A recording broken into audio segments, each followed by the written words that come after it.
저는 오늘 우리 아들을 고발하기로 결심했습니다. 그래, 이제 도망갈 데도 없다. 이 진흙탕에서 누군가는 피를 봐야 한다면 차라리 그게 나였으면 좋겠다. 제 이름은 정유진, 56살입니다. 전자부품 회사 한빛전기의 격리 과장이고 저녁이면 편의점에서 야간 알바를 합니다. 남편은 15년 전에 집을 나가 소식이 끊겼고 이제 제게 남은 건 29살 외아들 민도영 하나죠. 도영이는 대기업 민성그룹 자회사에서 밤낮 없이 일하고 있습니다. 사람들은 말합니다. 유진 씨, 그래도 아들 잘 됐네. 민성그룹이면 출세한 거지. 하지만 저는 알고 있었습니다. 아이가 야근에 치여 주말마다 쓰러져 자는 걸 보며 저는 늘 이렇게 생각했습니다. 기껏 여기까지 키워놨더니 또 다른 지옥으로 보냈구나. 모든 일의 시작은 올해 1월 마지막 주 유난히 매서운 눈보라가 치던 밤이었습니다. 그날도 저는 한빛 전기에서 월말 결산 때문에 늦게까지 엑셀과 씨름하고 있었습니다. 전기 히터는 툭툭 꺼졌다 켜지기를 반복했고 사무실 형광등은 벌써부터 퇴근하라며 깜빡거리고 있었죠. 유진 과장, 오늘도 고생 많네. 부장이 형식적인 말 한마디를 던지고 먼저 퇴근했습니다. 그건 늘 그렇게만 말하고 늘 그렇게만 떠나가는 인사였습니다. 밤 11시 뒤늦게 코트를 챙겨 나왔을 때 골목 공기는 칼처럼 차가웠습니다. 눈길 위에서 타이어가 미끄러지는 소리와 함께 무언가 크게 부딪히는 소리가 골목을 찢어버렸습니다. 고개를 돌리니 검은색 고급 SUV 한 대가 눈을 튀기며 미친 듯이 속도를 올려 도망치고 있었습니다. 그 뒤 젊은 남자가 탄 배달 오토바이가 길바닥에 쓰러져 있었습니다. 헬멧은 벗겨져 굴러가고 청년은 문 앞 계단에 반쯤 처박힌 자세로 꼼짝도 하지 않았습니다. 안 돼, 저러다 얼어 죽겠다. 저기요, 괜찮아요? 저기요. 제가 부른 소리에 대답은 없었습니다. 눈이 비릿한 냄새와 함께 붉게 물들어 퍼지고 있었습니다. 핸드폰을 꺼내 119에 전화를 걸려던 순간 문득 이런 생각이 스쳤습니다. 이거 괜히 엮이면 증인 조사니 뭐니. 알바도 나가야 하는데 귀찮아진다. 중년의 몸뚱이는 본능적으로 피하고 싶다는 마음이 먼저 올라오는 법입니다. 그렇게 돌아서려던 바로 그 순간 청년의 입에서 아주 작은 신음이 흘러나왔습니다. 엄마, 그 한마디에 제 발걸음이 얼어붙었습니다. 쓰러진 아이의 얼굴이 20살 때 우리 도영이와 겹쳐 보였습니다. 그 아이가 나를 엄마라고 부르는 순간 더 이상 낯선 사람이 아니게 되었습니다. 여보세요? 119죠? 여기 사람 죽어요. 빨리 와주세요. 그게 모든 일의 시작이었습니다. 그리고 저는 아직 몰랐습니다.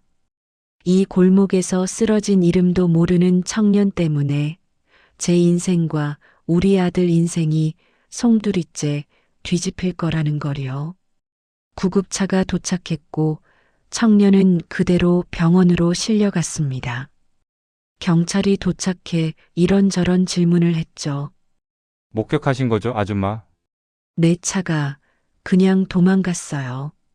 차 번호는요? 저는 머릿속을 더듬었지만 눈발 사이로 번쩍이던 고급차 뒤태밖에 떠오르지 않았습니다. 잘 못 봤어요. 참 이런 게 문제라니까. CCTV도 사각지대고. 조서를 쓰고 집에 가려는데 경찰이 불쑥 말했습니다. 아, 잠깐만요. 보호자 서명 좀 필요합니다. 보호자요? 전 그냥 지나가던 사람인데요. 이 청년, 핸드폰도 잠금 걸려 있고 신분증도 없고 보호자 연락처도 확인이 안 돼요. 응급수술 들어가야 해서 입원 보증이 필요합니다. 그냥 이름만 써주시면 됩니다. 그 말을 듣는 순간 제 몸이 쭉 굳어버렸습니다. 입원 보증? 이거 잘못되면 나한테 돈 물라는 거 아냐? 가슴이 철렁했습니다.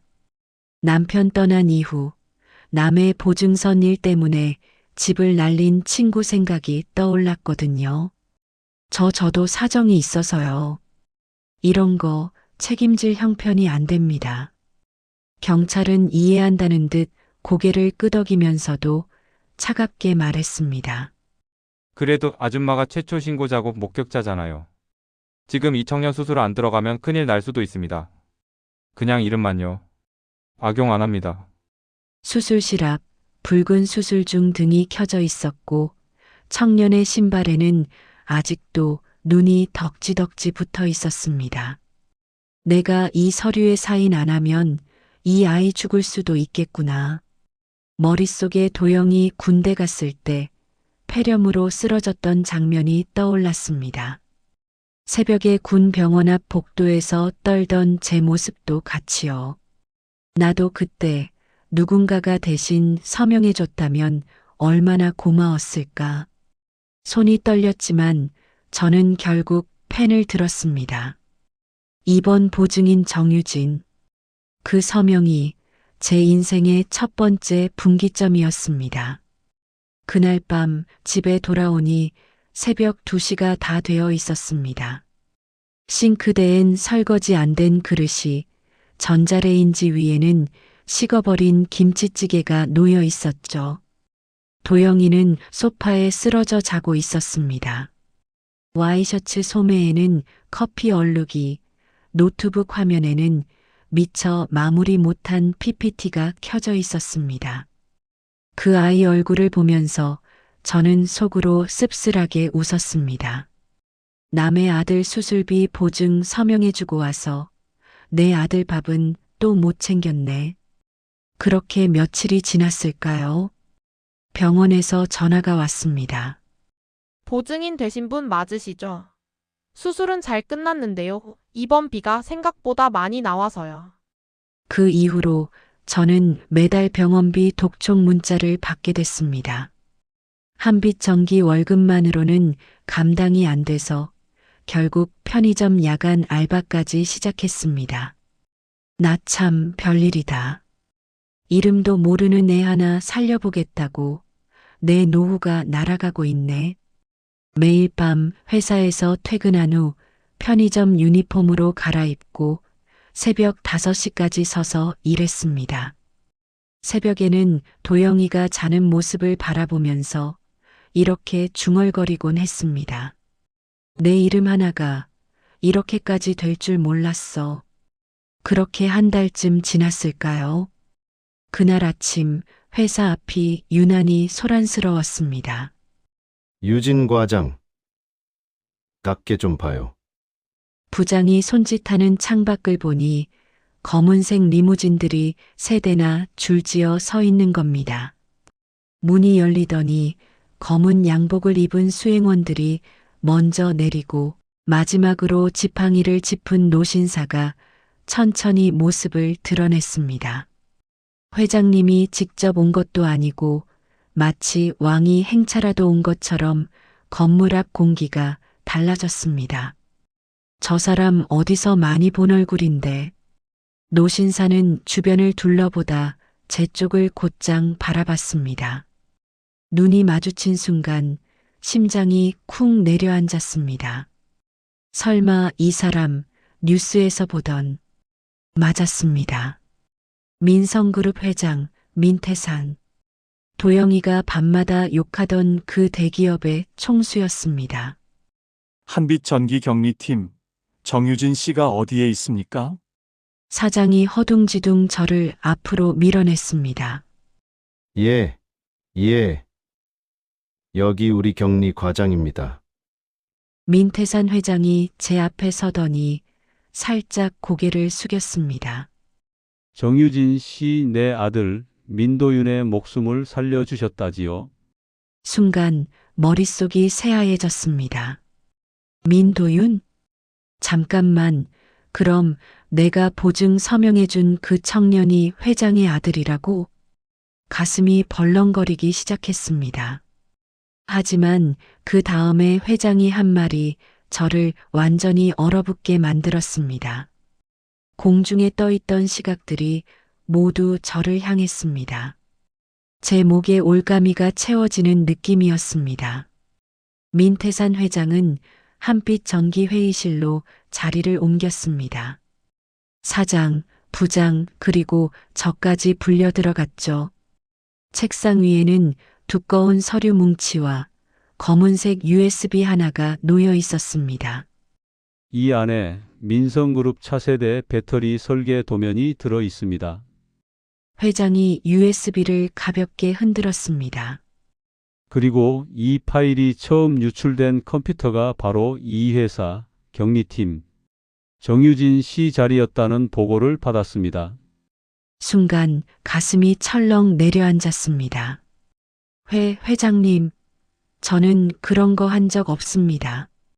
제 목소리가 떨렸습니다. 부장은 제 눈을 피하며 식은땀을 흘리고 있었습니다. 유진 과장 너 우리 회사 배신한 거야? 부장님, 전 정말.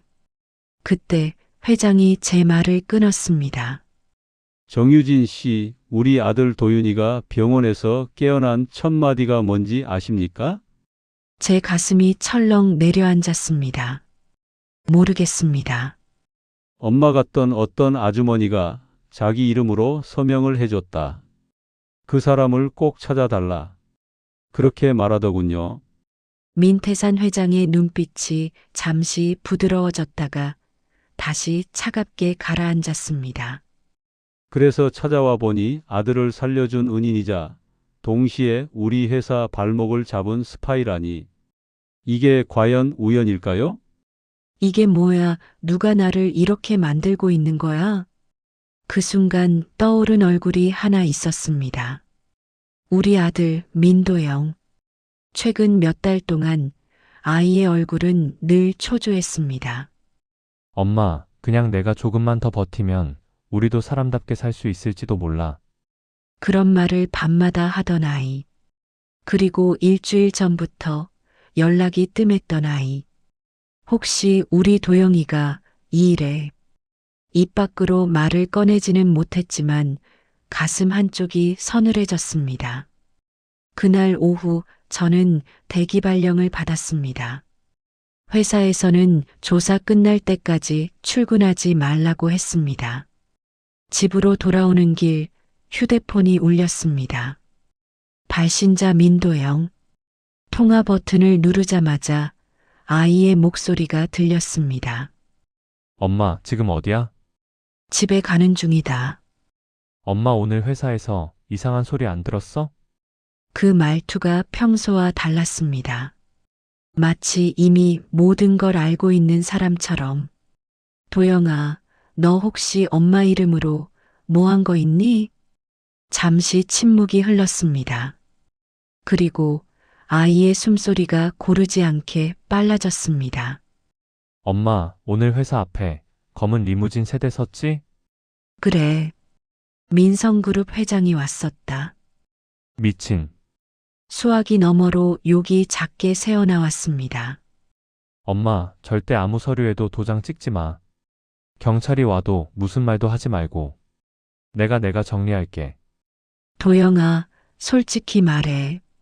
너 엄마 이름 쓴 거 있지? 한참을 침묵하던 아이가 결국 울먹이며 터뜨렸습니다. 엄마 미안해. 나 진짜 그럴 생각은 아니었는데. 도영의 고백은 이랬습니다. 민성그룹 내에서 차세대 배터리 프로젝트를 놓고 치열한 계열사 경쟁이 벌어지고 있었답니다. 도영이가 있는 계열사는 실적이 밀려 언제 구조조정을 맞을지 모르는 상황이었죠. 그러던 어느 날 상사가 말했습니다. 민대리, 너 한빛전기랑 회계 시스템 연결되어 있다며? 그쪽 서버로 테스트 파일 하나만 보내봐. 추적 흔적 좀 흐리게 말이야. 우리 계열사 성과 올라가면 너한테 보너스 챙겨줄게. 도영이는 처음엔 거절했습니다.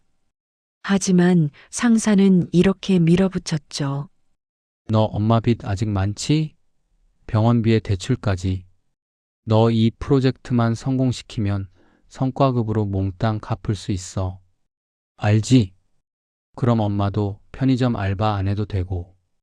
그 말에 도영이의 눈앞이 캄캄해졌다고 합니다. 엄마가 밤마다 피곤해하는 모습, 새벽에 편의점 유니폼 입고 나가는 모습, 자신 때문에 인생을 다 쓰고 있는 엄마의 모습, 그리고 그가 택한 방법은 엄마, 격리팀 컴퓨터에 내가 잠깐 원격으로 접속했어. 엄마 아이디로 테스트 파일을 한번 받아봤어. 그냥 로그만 남길 생각이었어. 진짜 유출하려고 한 건 아니야. 근데 그게 진짜 기밀 파일인 줄은 몰랐어. 저는 그 자리에 주저앉아 버렸습니다. 그래, 그렇겠지. 이 아이가 남을 해칠 만큼 나쁜 애는 아니지. 하지만 결과는 이제 저는 아들의 죄를 덮어줄 것인지 아니면 진실을 말해둘 딸을 살릴 방법을 찾을 것인지 선택해야 하는 상황이었습니다. 그 밤 저는 잠을 이루지 못했습니다. 도영이는 계속 울었습니다. 엄마, 미안해, 미안해. 그 울음소리가 제 가슴을 도려냈습니다. 그날 밤 병원에서 또 연락이 왔습니다. 보증인 되신 분이죠? 환자 어머니가 꼭 한번 뵙고 싶다고 하십니다. 병실에 들어가니 깡마른 중년 여자가 깊이 고개를 숙였습니다. 혹시 정유진 씨 맞으세요? 우리 도윤이 살려주셔서 고맙습니다. 침대 위엔 그날 골목에서 봤던 배달 청년이 누워 있었고 얼굴은 훨씬 말끔해져 있었습니다. 제가 그쪽에 너무 큰 짐을 들인 것 같아서요. 남편도 없고 저 혼자 애 키우느라. 여자는 말을 멈췄습니다. 마치 뭔가 말하기 어려운 게 있는 것처럼. 사실 우리 도윤이가 민성그룹 회장 아들이라는 말을 어제 처음 들었어요. 순간 심장이 덜컥 내려앉았습니다. 네, 뭐라고요? 어제 회장님이 오셔서 그러셨어요. 내 아들이 빚지고 태어난 셈이다. 평생 이은인한테 머리를 굽혀야 한다고요. 빚지고 태어난 아들. 그 말이 머릿속에서 맴돌았습니다. 회장은 왜 나를 의심하면서도 동시에 은인이라고 부를까? 다음 날 저는 민성그룹 본사로 불려갔습니다. 높은 유리 건물, 차가운 로비, 빛나는 대리석 바닥. 중년 여자의 낡은 코트 차림은 어디에도 어울리지 않는 풍경이었죠.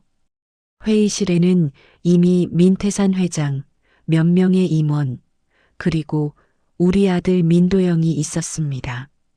아이 얼굴은 밤새 울다 온 사람처럼 부어 있었습니다. 내 아들이 저 자리에서 뭘 당하고 있는 거야? 정유진 씨, 회장이 먼저 입을 열었습니다. 우선 우리 아들을 살려줘서 고맙다는 말부터 해야겠군요. 그리고 한 가지 더 확인하고 싶은 게 있습니다. 그는 손가락으로 테이블 위 파일을 가볍게 두드렸습니다. 이 파일 유출에 당신 아들이 연루되어 있습니다. 회의실 공기가 한순간에 얼어붙었습니다. 도영이가 고개를 푹 숙였습니다. 엄마, 미안해. 회장이 말을 이었습니다. 민도영 대리가 상사의 지시로 당신 계정을 잠시 이용해 테스트를 한 건 사실입니다. 그걸 계기로 누군가 진짜 기밀까지 빼돌리려 한 정황도 보이고요. 저는 깊게 숨을 들이마셨습니다. 그래, 이제 선택해야 할 때다. 아들을 살리는 길인지 아니면 진실을 지키는 길인지. 회장님, 목소리가 떨렸지만 눈은 회장을 똑바로 바라봤습니다. 제 아들이 잘못했습니다. 그건 분명한 사실입니다. 하지만 저도 거짓말은 못하겠습니다. 잠시 침묵이 흘렀습니다. 우리 아들은 남을 해치려고 한 게 아니라 자기 살겠다고, 저 살리겠다고 비겁한 선택을 한 겁니다. 그 대가라면 회사에서 내쫓기든 법적 처벌을 받든 저도 감수하겠습니다. 속으로 생각했다. 이게 정말 옳은 일일까? 그런데 우리 아들이 평생 거짓으로 살아가면 그게 정말로 그를 사는 게 되는 걸까? 그때 회장이 조용히 웃었습니다. 지켜보던 임원들의 표정이 어두워졌습니다. 솔직하군요. 정유진 씨. 그는 리모컨을 눌러 회의실 벽면 스크린에 영상을 띄웠습니다. 어젯밤 우리 보안팀이 한빛전기 서버와 우리 내부망 그리고 경쟁사 접속 기록까지 다 뒤졌습니다. 화면에는 또 다른 아이디와 또 다른 시간대의 접속 기록이 나타났습니다. 진짜 기밀을 빼돌린 건 당신 아들이 아니라 그 위 상사였습니다. 민 대리는 그저 통로였을 뿐이죠. 도영이가 고개를 번쩍 들었습니다. 그럼 저는 그렇다고 죄가 사라지는 건 아닙니다. 회장이 냉정하게 잘랐습니다. 하지만 나는 누가 처음 칼을 쥐어줬는지를 더 중요하게 봅니다. 그는 저를 바라봤습니다. 정유진 씨, 그런데 말입니다. 나에게도 빚이 있습니다. 제게 이름이 민상우 맞지요? 예전 광산 붕괴 사고 때 나 대신 무너지는 천장을 떠받치다 크게 다친 사람. 순간 숨이 턱 막혔습니다. 오래전에 술병 들고 비틀거리며 집에 오던 남편이 했던 말을 떠올렸습니다. 내가 사람 하나 살렸어. 근데 나만 이렇게 됐네. 저는 그 말을 술주정으로만 여겼습니다. 그 사람이 바로 눈앞에 서 있는 이 회장이었다니 눈물이 맺혔습니다. 나는 그때 당신 남편에게 2번 빚졌습니다. 회장의 목소리가 부드러워졌습니다. 한 번은 목숨, 한 번은 그 죗값을 평생 안고 사는 용기, 그리고 마지막으로 한 번은 회장이 제 눈을 곱게 바라봤습니다. 그 빚진 사람의 아내가 남의 아이 살리다가 자기 인생을 구겨 넣어도 한 번도 왜 나만이라고 묻지 않는 그 품. 저는 눈물을 흘리고 있었습니다. 회장이 천천히 제 앞으로 다가왔습니다. 그래서 당신 아들과 당신에게도 이 빚을 갚고 싶었습니다. 그는 준비된 서류들을 내밀었습니다. 첫째, 민도영 대리는 모든 사실을 사내에 공개하고 관련 상사를 고발하는 조건으로 회사에 남게 됩니다. 역할을 바꿔 컴플라이언스 팀에 배치할 생각입니다. 같은 실수로 자신처럼 흔들리는 직원들을 지켜주는 일 말입니다. 도영이가 눈을 떴습니다. 둘째, 정유진 씨는 한빛전기에서 바로 정식 채용 제안을 받을 겁니다. 더 이상 애매한 외주 신세가 아니라 우리 그룹 직속 회계팀으로요. 보증 때문에 진 빚도 회사가 처리하겠습니다. 제 다리가 풀렸습니다.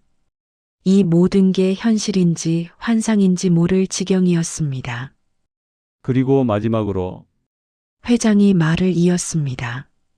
당신이 우리 아들 도윤이에게 해준 그 서명 하나, 그게 우리에게 어떤 의미였는지 사람들에게 알리고 싶습니다. 그날 이후 민성그룹은 서명 한 줄 재단이라는 이상한 이름의 재단을 설립했습니다. 조직위원장은 다른 사람도 아니고 저였습니다. 보증 서명 하나가 없어서 병원 문턱도 못 넘는 사람들, 신용불량 낙인 때문에 다시 일어설 기회조차 얻지 못하는 중년들, 그런 이들을 돕는 재단이었죠. 이사장은 뜻밖에도 나와 같은 세대의 평범한 아줌마들이었습니다. 애들 결혼시키고 집안일만 하던 손들이 이제는 서류를 정리하고 상담을 하고 따뜻한 밥을 나누는 손으로 바뀌었습니다. 첫 번째 수혜자는 누구였을까요? 도윤이의 배달 친구들이었습니다. 오토바이 사고로 다친 청년들, 누가 걷어주지 않던 그 친구들. 재단의 첫 모금은 민성그룹 회장 민태산이 직접 기부했습니다. 액수는 공개하지 않았지만 사람들은 알았습니다. 그게 얼마나 큰 돈인지, 그리고 그 돈이 왜 지워져야 하는 빚인지를요. 어느 날 재단 행사에서 한 중년 남자가 제게 묻더군요. 아주머니는 이 일 왜 시작하셨어요? 저는 잠시 생각하다가 웃으며 대답했습니다. 저요? 그냥 이름 한번 잘못 써줬다가 인생이 완전히 뒤집어진 사람이라고 생각하시면 돼요. 속으로 덧붙였다.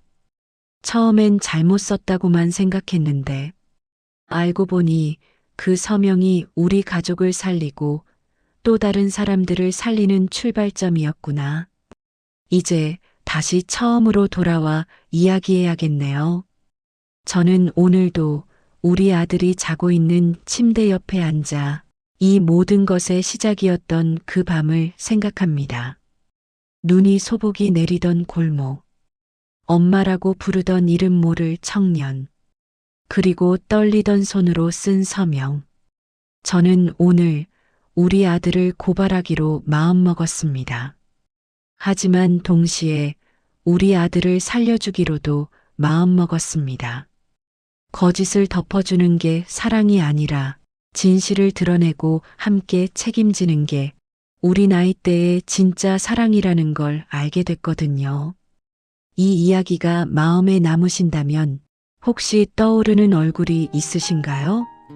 서류 한 장, 도장 한 번 때문에 인생이 꼬여버린 누군가, 누군가의 작은 용기로 다시 일어선 누군가, 그리고 끝까지 가족을 포기하지 못했던 어떤 엄마, 아버지. 그분들에게 이 이야기를 공유해 주세요. 당신의 한 번의 클릭이 누군가에겐 서명 한 줄의 용기가 될지도 모릅니다. 들어주셔서 고맙습니다. 당신의 오늘의 작은 용기가 함께하길 바랍니다.